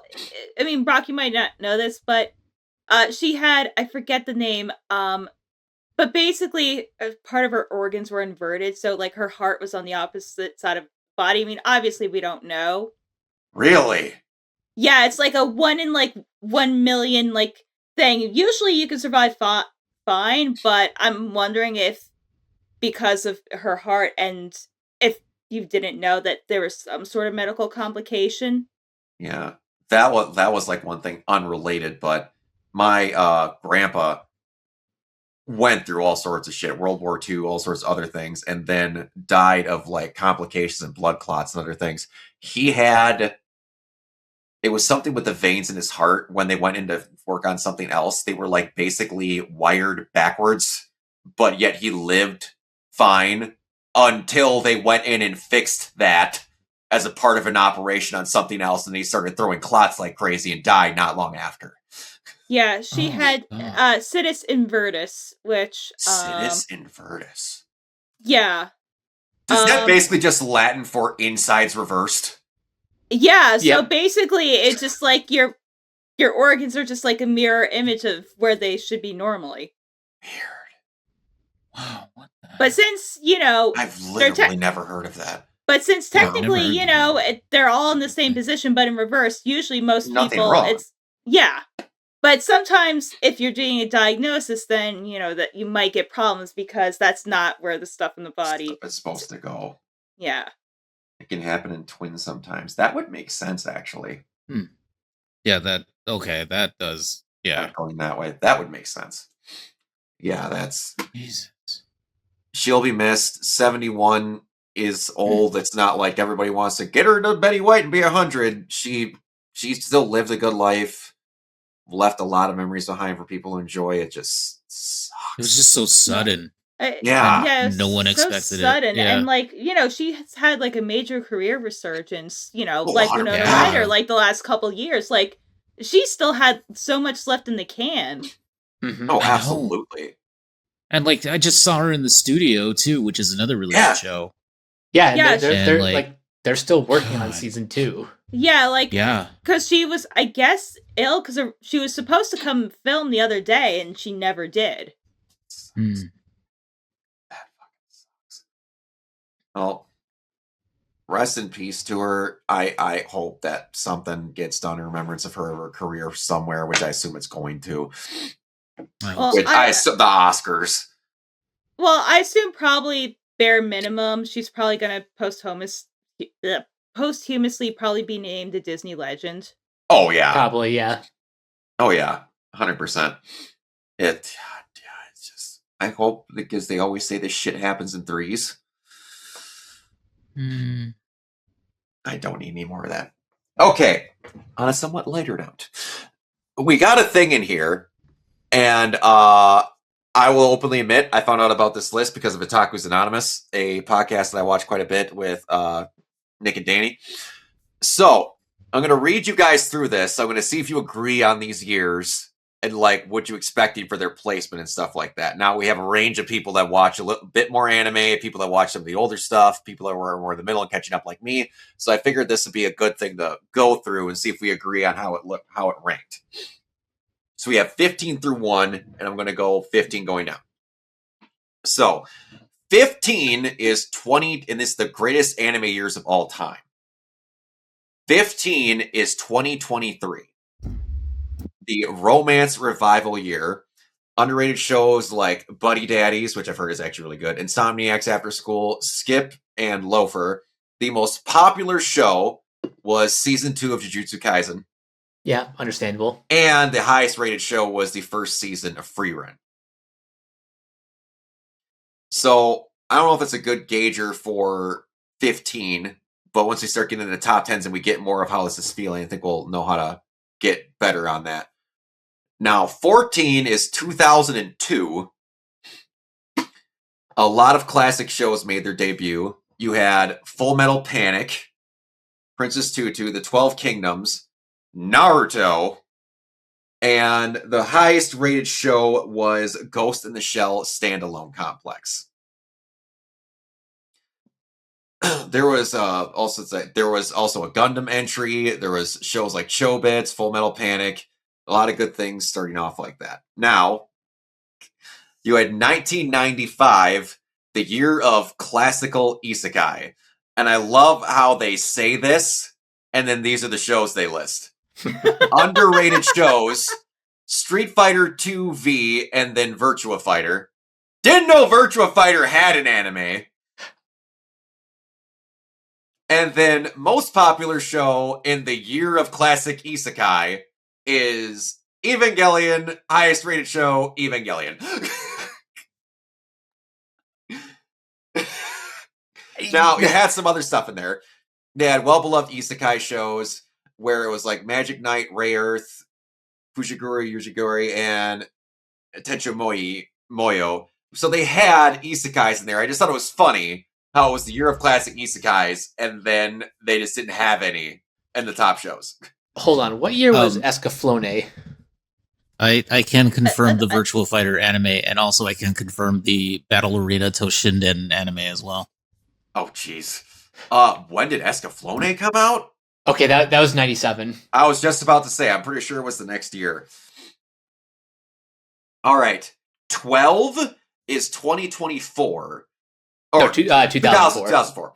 The big three were established. So, underrated shows, Elfen Light. I'm going to get a lot of crap here. I believe that has a very good first episode, and it kind of falls to shit afterwards.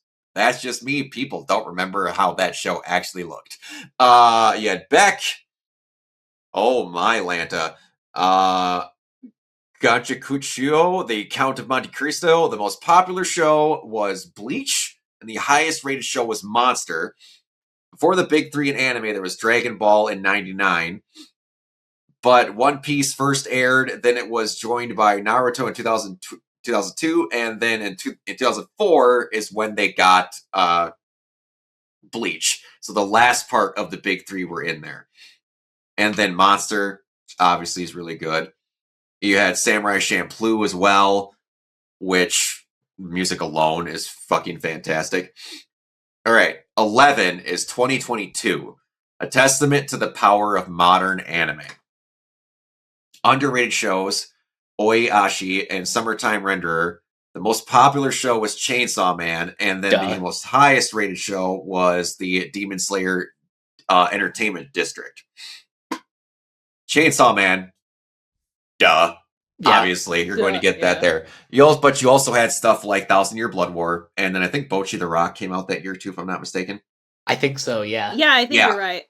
Yeah, and it also had the final season of Kaguya-sama. It had the final bit of Attack on Titan, and it had the third season of Teasing Master Tagaki-san. So it had a bunch of good modern anime in it.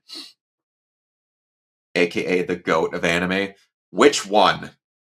Heisers, I mentioned like 5. But yeah, Chainsaw Man's so good. That is my Bocchi the Rock. Chainsaw Man is my you didn't watch the show, dude, when I hear people talk about it. Or like media literacy is literally fucking dead. But that's a rant for another time. 2015 is Year of Saitama's Rise. Underrated shows like Blood Blockade Battlefront, Seraph at the End. Oh my gosh, that show is 11 years old. Let someone else have that IP and let them keep going on it. That manga kept going and it's batshit insane. And you had Orinaru Motogatari.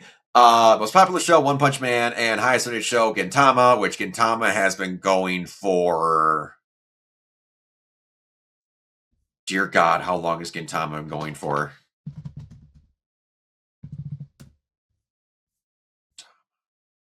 mean, I think it's been going on as long as 2000, Bleach has. 2006? Yeah, 2006. Yeah, I can't remember what that said, but like it just goes on and on and on and on. If I'm not, wait, hold on. Did you guys not put this in one of the most popular shows? Which yeah, one? Death Parade came out in 2015. The hypest cookie show ever, Food Wars, My Love Story, some other things like that, and fans got isekai'd with Overlord, stuff like that. Underrated shows, and you didn't put Death Parade in there. The For amount shame. of disrespect on Death Parade's name. All right, 2009. 2009 produced some of the greatest shonen ever. Underrated show, Summer Wars in Sengoku Basara. Most popular show, Full Metal Alchemist Brotherhood. Highest rated show, Full Metal Alchemist Brotherhood. Pretty self-explanatory Pretty there. self-explanatory. Which I think it was the highest rated for like 13 years. Oh, absolutely. Yeah, it was up there for quite a while. They also had Fairy Tail made their debut that year. Inuyasha first aired that year as well. And I think it was for a final act. all it says is Inuyasha also first aired. That's wrong. I don't know. That's just what it No, says. Inuyasha aired on Adult Swim in 2002 and premiered in Japan in 2000. I'm just reading what it says. I didn't watch Inuyasha, so I walked in and just for you to take me to feel old was Sarah. Holy hell! And I want to say, go fuck yourself. Come on, Miss Al, you can't be that mad at me. Is this the first time you've ever commented in on the podcast? It might be. It took 72 episodes of this podcast for you to finally come in. For shame. I need to... where's the banner? I have it. Where's the banner? Just for you, because I'm pretty sure you still have not watched part 6. Am I wrong? Have you still not watched part 6? And part 7's about to come out? Who says I watched? Speaking... You told me you haven't watched it, you loser! Speaking of which, I am hoping and praying and down on my knees, praying to God that the ending for part 7 is Pony by Genuine. Wasn't that in part 5? No, that was a No, that was Freaking on You by... Yeah, that's right. I mean, it could be, with all known purposes for how random the fucking things are. No, but it's horse racing. How can you not have Pony by Genuine? And it's a stripper song. But you also... Because it doesn't have to make sense. It doesn't have to matter. They had literal mafiosos, and instead of putting Gangster's Paradise, they put Freaking on You by Jodeci. I mean, honestly, that's the most chaotic choice. Like, the baby. You know I don't watch your stream. Yes, Masao. Yes. Yeah, I mean, let's be real. Does watching JoJo's and baby making music not go together? Then they put it more often because they don't often put baby making music in JoJo. I'm just saying, Brock, think about it. Would that not be the canon answer? Pizza and mozzarella. Gangster's Paradise will always be an absolute banger. It would, and that's why it should have fucking been at the end of part 5. Alrighty. Moving on. 8, 2019, the best year of the modern era. Underrated shows, Blades of the Immortal, Babylon, most popular show, Demon Slayer, most highly rated show. Did you really put... I love when they do this to make themselves sound cool. They put all of it in English, and then for freaking Attack on Titan Part 3, they put the Japanese name just to make themselves sound cool. Yeah, Shingeki no Kyojin. Yeah, just part like 3 of 10. Season 3, Part 2. It is not as complicated as everybody makes it out to be. Is it dumb? Yes. Complicated? No. No. All right. It was also, I believe, no better year for your fans in 2019. It was Demon Slayer first aired this year, and it was a smash hit. Its first movie, Mugen Train, went on to become the most successful anime movie of all time. Which is kind of insane because I think Spirited Away in Japan made like 150 like to 200 million dollars. It made a lot. Heisers, you are correct. All right. Year 7, 1988, the year of heavy-hitting animated movies. Underrated. Was there a Starship Troopers anime? Yes. Yes, CGI anime, yeah. Completely CGI. They did a couple of them, if I'm not mistaken. I think I have both. I did not fucking hear about that till now. All right, underrated shows. Starship Troopers, Little Lord Fauntleroy, most popular show, Akira, most highly rated show, Ginka Ayu Densetsu, sorry. Apart from the general serial anime of each year, it had a lot of good movies. Most notably Akira. There was also the harrowing World War II drama Grave of the Fireflies. Oh my gosh, these all came out in the same fucking year. Yep. Grave of the Fireflies, My Neighbor Totoro, and Legend of the Galactic Heroes. Holy shit! Damn. That was a banger year, and Akira came out that year. Okay, so I just need to post, I need to show this, because I didn't know this was going to be the cover photo, but, you know, because I'm that fucking guy, we're going to share it. Because I have to. Of course. Get out of here, get out of here. Year of the Trigger Masterpiece. It should be Gainax, but I get what you meant. Yeah, that's why I wasn't going to correct them. Yes. I mean, Game it basically is a Trigger show. You were this close. It started what Trigger was going to become. All right. So, you underrated shows, Bokuno and Shigeori, and the most popular show, Naruto Shippuden, most highly rated show, Tengen Toppa Gurren Lagann. Thank you very fucking much. That show does not get enough praise. It does not get enough praise as it deserves. Studio Trigger, well known for its mecha, it was Gainax, you idiot. I love when they're like, we're going to put the Japanese names and make ourselves sound official, but we're going to get the studio name wrong. Gainax, well known for its stellar mecha anime and over-the-top fights, one could argue they really cemented themselves as the heart of anime culture in 2007 with the release of the highly acclaimed Gurren Lagann. The bombastic action show is still considered the essential watch for all anime enjoyers and potential mech fans. Also, if you're not a mech fan, it's really good, because like the best stuff in the whole show is when the mechs aren't there, in my opinion, a lot of the times. Also worthy of attention was the release of the 500-plus episode Odyssey, Naruto Shippuden. Also, Claymore, which is really good. Ending is balls. Literal balls put on balls toast, covered in ball sauce. But, you know, that's what happens when they're like, we're going to make an anime original ending, and we're going to do what The Last of Us did before them, but way wrong. Claymore had the Last of Us ending that everybody says The Last of Us did.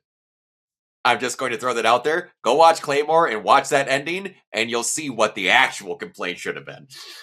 And there was also Darker Than Black, Bokuno, and Mononoke. 5 is 2014, a strong year for almost every genre of anime. Underrated shows, Agame Brilliant Park, Noragami, Barakamon, most popular show, Tokyo Ghoul. Oh, dear Lord. What is that the Japanese pronunciation of? I see Musashi's Zoku show. What the fuck is that? Is that Noragami? What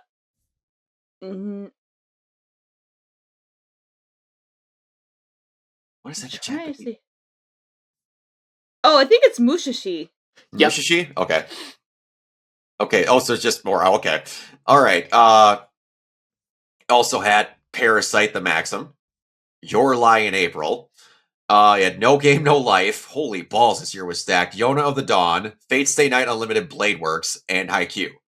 That is a fucking stacked year. Holy hell. Yeah. Oh, but and also so- Akame ga Kill. Yeah, that's right. Oh, And yeah. Atomic Kill. Holy hell.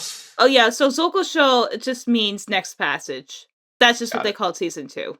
Got it. All right, 2012. The ending of the genre. I mean, Birth of Isekai. damn Underrated it. shows. Berserk, The Golden Age Arc 1, The Egg of the King, another most popular show, Sword Art Online, highly rated show, Gintama. So yeah, Sword Art Online, which, started all that. Alongside it, though, one of my favorite animes, Psychopaths, which is really good. And you also had another great horror one named Another, which a lot of people have not seen, but you should go watch because it's really, really good. Alrighty. We're getting into the top 3. 2011, the start of an excellent streak. Underrated shows, Bunny Drop, Go Sick, and Sket Dance. Most popular show, Hunter x Hunter. Highly rated show, Steins Gate. Yep. Yeah. So it's none other, this is the year that started it. It had to do with none other than one of the greatest shonen ever produced, Hunter x Hunter, which I'm going to assume that is the reboot, right? Yeah, it's the 2011 reboot. That's yeah. 2011 reboot. Yet still unfinished, which I had someone bring up as Nick from Otaku's Anonymous brought up that it is really funny that the entire basis of Hunter x Hunter is talking about getting to the Dark Continent, and then we're just probably never going to get there. Because, the health problems in mangaka go hand in hand, and Like, I just wish Togashi would just have, like, one of his, like, assistants or, hire another artist and just keep doing the story. isn't he also the same guy that made Yu Yu Hakusho? Yes. Yes, he is. And he's also married to the Sailor Moon creator? Yes. That's crazy. That is an anime manga power couple if I've ever seen one. Well, Also, she's definitely bringing in the bacon because I don't think she's done anything else. And she's like, I'm making royalties every year. She that's doesn't all you have to need. ever work again. You make Sailor Moon, you don't need to do anything fucking else. Also, like I said, Steins Gate, Anohana, Fate Zero, Dead Man Wonderland, Madoka Magica, dear lord, and Sket Dance. That's another one, people. Go watch Madoka Magica. It's really good. Yes. 1998, the year of the cool protagonist. Everyone, tell me what is wrong with this picture. I already know. I'm going to make sure that the people at home see it first. Yeah, I realized that as soon One as of I saw these it. things isn't like the others. One of these things doesn't belong. Guys, get the picture correct. What are we doing? They used the wrong Vashizers. But also, isn't that from the trailer for the upcoming season? It might Even be worse. Yeah, you're right, because the one from Stampede has the swoop. Yeah, they used the most up-to-date version. They were 2 parts removed from it. Good lord. Alright, so 1998, Year of the Cool Protagonist. Underrated shows, get Galaga 13, Outlaw Star. Holy balls, it has been a while since I've heard Outlaw Star. Most popular show, Cowboy Bebop. Highly rated show, Cowboy Bebop. Also 1998 was the year that One Piece first adapted to on-screen with an OVA. One Piece Defeat the Pirate Gonzak. The iconic never-ending show itself started in 1999, but the seeds were first laid that year. So, yeah, they don't mention it anywhere, but you've got with Vash and Trigun. So, can't even use the... Oh. All right, now, the number 1 year... Ants came in complaining like a stampede. We'll introduce Millie. Yeah, absolutely, Heisers. 2006, the defining year of anime. Underrated shows, Ergo Proxy and Kenichi. Most popular show, Death Note. Highly rated show, Gintama. If 2014 was the year where anime was for everyone, 2006 was the year where many anime fans fell in love with different genres. There was Light Yagami and Death Note. Oh my gosh, those came out in the same year. Yes, they did. A great year for edgelords. Yeah, great year for overly educated edgelords. Death Note and Code Geass came out in the same year. And then you had Hellsing Ultimate, Orin High School Host Club, Ergo Proxy, Black Lagoon. Goated. Yeah, so fucking good. That is another one where the guy went through... Everyone properly processed things. If I remember reading on it correctly, like he basically worked himself to death through his dad's death and another family member's, and like never properly processed it, and then became ungodly sick, and it all hit him at once. But apparently he is working through finishing it right now, and there is rumors spoiling around of that anime possibly continuing in the near future. Well, I think the OVAs did rather well. It's been like a hot minute. Absolutely, and it got to the point of where they didn't have enough material when those OVAs came out to... Oh, the OVAs did fucking fantastic to, like, do more full seasons. They didn't have enough raw material. That season, that episode, or that arc with those fucking twins... Oh, shit, yeah. Is some of the most messed up shit I've ever seen. Yeah, the last OVAs, the Roberta's Blood Trail. Yeah, those came out between 2010 and 2011, so it's been a minute. It's been a minute. Yeah. This is it's crazy that all these shows are turning 20 this year. Yeah, no shit. Reborn, Nana, Fate Stay Night, and it was the first entry into the Fate series at the time. Is there any other year or big things of anime that you would say that you disagree with from the list? That I disagree with? Other than like the ranking of those years, because that's kind of subjective. I think another year that should have been mentioned was 1986.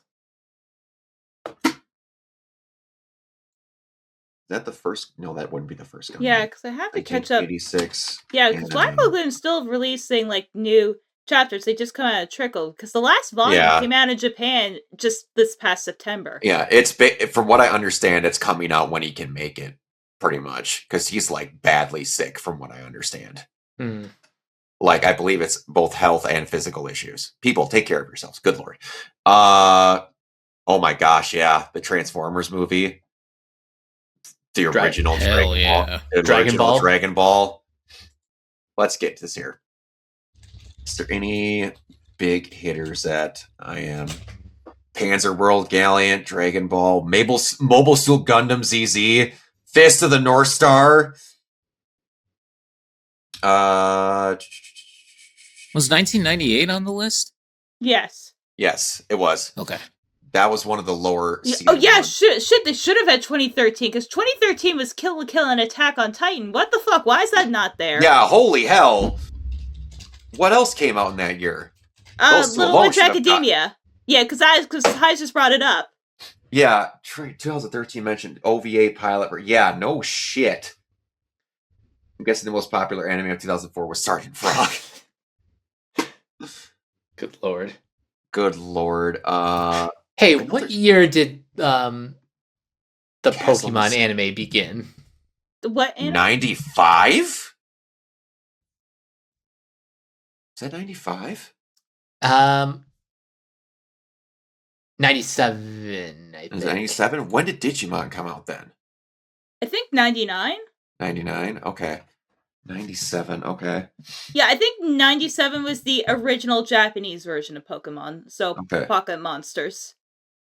Gotcha. The clearly inferior version. Oh, man. Yeah. Is there any other versions of this list? Best? Yeah, I'm incredulous that 2013 isn't there. Yeah, that 2013 one's crazy. Because that's egregious, because that's the year anime went mainstream. Like, it was like popular in the mid 2000s, but I honestly would put 2013 over 2006 as number one.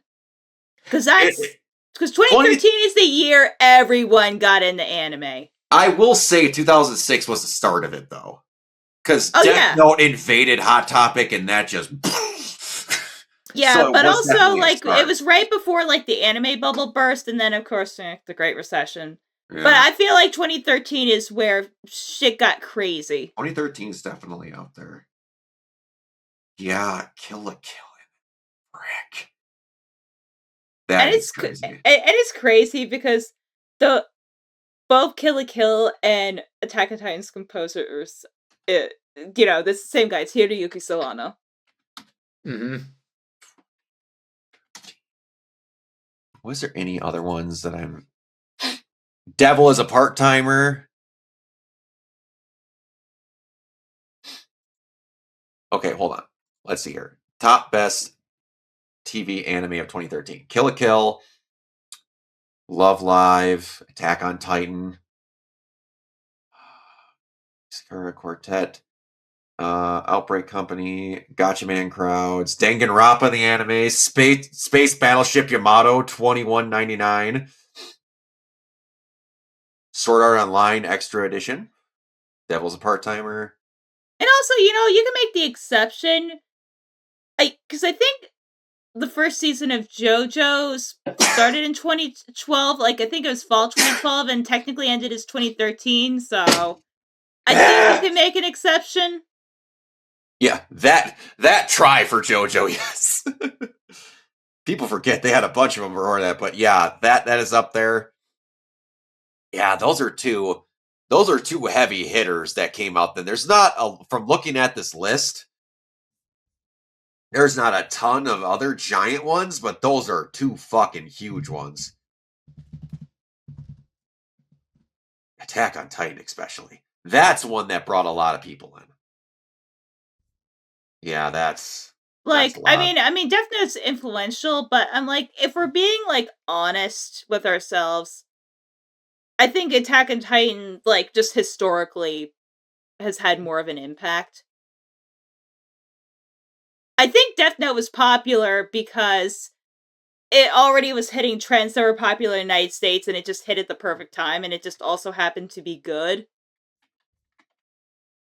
Yeah. Attack on Titan changed everything. It is. It did do a lot of it. It did change it when it finally got in, or its finale in 2018 that broke the internet. It was up there. What about Pop Team Epic? Do you mean the show that confused the shit out of me? 2013 was also when Dragon Ball returned. Was that when Super came back? No, I think it's Battle of Gods. Yes. Oh, Battle of Gods, okay. Yeah, so that's egregious. Why the fuck is 2013 not on there? Yeah, I don't know. But That's then again, number one. They couldn't even use the right fucking pictures for the anime that they were listing, so I'm not judging them to be 100% right on some things. But all right, it is past 10 o'clock where we are at, so unless anyone has anything else, we are going to get on out of here. Anybody got anything else? I think I'm good. They also forgot. Yes! What year did Corey in the House come out? 2007. 2007. Best anime of all time. Corey in the House. Thank you for bringing that. Joe Kaiser's is one of my favorites of all time. That was on the Corey in the... That joke is so fucking stupid, but it never gets old. All right, Keona, where can everybody find you? You can find me on Twitter at Neoplasmic24, also on Instagram and Threads at Neoplasmic81, and also on Twitch and Blue Sky at Neoplasmic. Mike. You guys can find me on various social media sites at Captain K42. You can check out my quick thoughts on letterboxd.com/CoachK42. And you can follow Renegade Pop Culture on Facebook and Blue Sky at Renegade Pop Culture. You can also find us on YouTube at Renegade Pop Culture or Organize Zero. Yeah. Find us on Podchaser. Consider supporting our Patreon at patreon.com/Renegade Pop Culture. Listen to all of our podcasts on Spotify, Apple Podcasts, or wherever you listen. And last but not least, everything can be found at renegadepopculture.com. You can escape, so do we. Free. Do you want to find me? But if you do, you can find me at crazylemur.bsky. That's social. I'm also on Instagram at lemurs1. Upcoming, recorded a new episode of the animation podcast last night with Mike and Cameron, so keep an ear out for that one. That's a little spicy. So that should be fun. But yeah. Nice. You can find me everywhere at Organoid Zero, mainly on Twitch and YouTube. I haven't had time to do a lot of gaming streams, so I apologize for that. Starting next week, they'll be back up, and I'll be finishing up Alan Wake, and then finally, yes, and also on Pandora, Mike. You forgot to mention that. And I'll be finishing Alan Wake, and then finally starting down the Tomb Raider Survivors trilogy that everybody voted on, and then some random games bits and bobbed in between there, which will be Resident Evil 9 when it comes out, and then Sora's when that comes out. Alrighty, everybody. Until next time, we will see you all later. Peace. Bye. Bye.